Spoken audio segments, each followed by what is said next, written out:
Ethel Chisono, Edward's case shows how Zambia is shifting from old-style defamation of the president charges to newer cyber and hate speech laws that still give the state wide powers over critical speech online.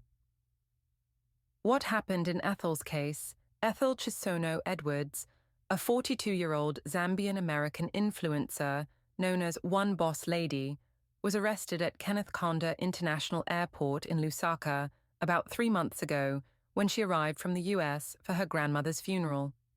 She was charged under Zambia's cybersecurity and cyber crimes framework for using a computer system to publish insulting, hateful remarks targeting President Hakainde Hichilema, pleaded guilty, admitted she acted out of hatred, and publicly apologized through her lawyer. The Lusaka magistrate sentenced her to 18 months imprisonment, ordering that the term run from the date of her arrest, and said the punishment was intended as a strong warning amid what the court described as rising hate speech in Zambia. Her lawyer stressed she was a first-time offender, breadwinner, and philanthropist, but there is no indication yet that she has lodged an appeal. The legal basis: cyber and hate speech. Zambia's older offense of criminal defamation of the president was repealed in 2021, which many initially welcomed as a step toward expanding civic space.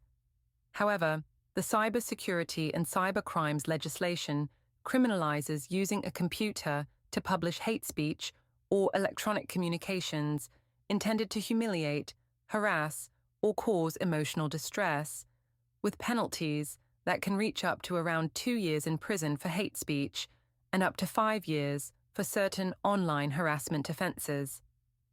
Section 22 of the Cybercrimes Act, in particular, makes it an offense to use a computer system to disseminate information, statements, or images that are false and damage reputation or subject a person to public ridicule, contempt, hatred, or embarrassment, again punishable by fines and custodial sentences.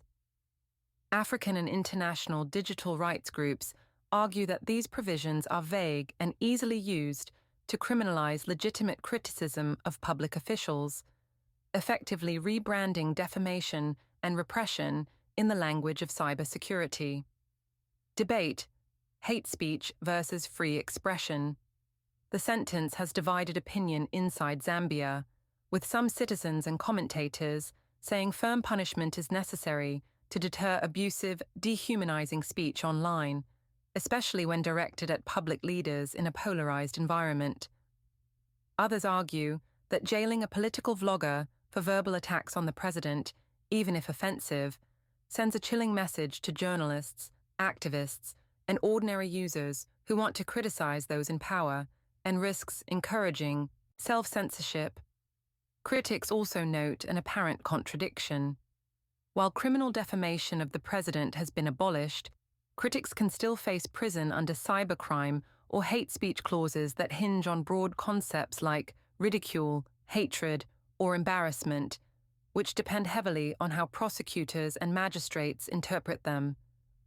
Supporters of the law counter that online spaces have amplified abusive and inciting speech, and that modern statutes are needed to protect both leaders and ordinary citizens from serious harm and targeted harassment. Context: witchcraft plot and political climate.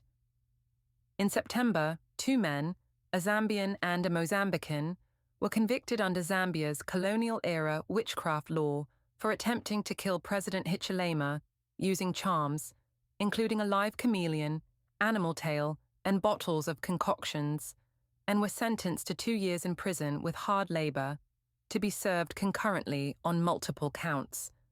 Prosecutors claimed they had been hired by a relative of a former lawmaker to cast a deadly spell, and the case drew attention as a rare application of the Witchcraft Act against an alleged plot targeting a sitting president. Taken together, the witchcraft plot case and Edward's sentencing reinforce an image of the state using a mix of very old and very new laws to protect the presidency, from supernatural threats to digital speech. For many Zambians and observers, these episodes have intensified the debate over where to draw the line between safeguarding public order and the presidency and preserving robust freedom of expression, especially in the age of social media.